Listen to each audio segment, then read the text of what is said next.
இப்போது நம்ம பார்த்துட்டு இருக்கிறது என்னென்னு உங்களுக்கு தெரியுதா? இதாங்க மலைமானி. நம்ம ரெயின்லாம் பெய்யும் பொழுது அளந்து சொல்லுவாங்கல்ல, இவ்வளோ மில்லிமீட்டர் மழை பெஞ்சிருக்கு, இத்தனை சென்டிமீட்டர் மழை பெஞ்சிருக்கு அப்படின்னு. அந்த மலைமானி இதுதான். இது எங்கே ஓலப்பாளையம் கண்ணபுரம் போகிற ரேஷன் கடைக்கு பின்னாடி தாங்க அமைச்சிருக்காங்க. கவர்மெண்ட் சார்பாக பல்வேறு மாவட்டங்கள் பல்வேறு இடங்கள் அமைச்சிருக்காங்க.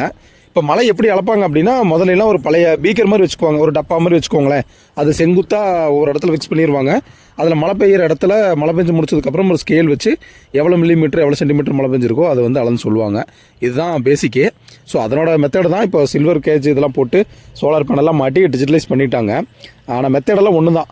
ஸோ ஒவ்வொரு ஊரில் ஒரு மாதிரி மழை பெய்யும். இப்போ ஓலப்பாளத்தில் ஒரு மாதிரி மழை பெய்யும், வெள்ளையில் ஒரு மாதிரி மழை பெய்யும். ஸோ அங்கங்கே ஒவ்வொரு ஏரியாவில் ஒவ்வொரு மாதிரி மலைமானி வச்சுருக்காங்க. அது வந்து அதை ரீடிங் பண்ணி தான் மாவட்டத்தோட மழையளவு வந்து கணிப்பாங்க. அந்த வருஷத்தில் எவ்வளோ மழை பெஞ்சிருக்கு, இதுக்கு முந்தின வருஷம் எவ்வளோ மழை பெஞ்சிருக்கு அப்படிங்கிற டேட்டா எல்லாமே அது மூலமாக தான் எடுப்பாங்க.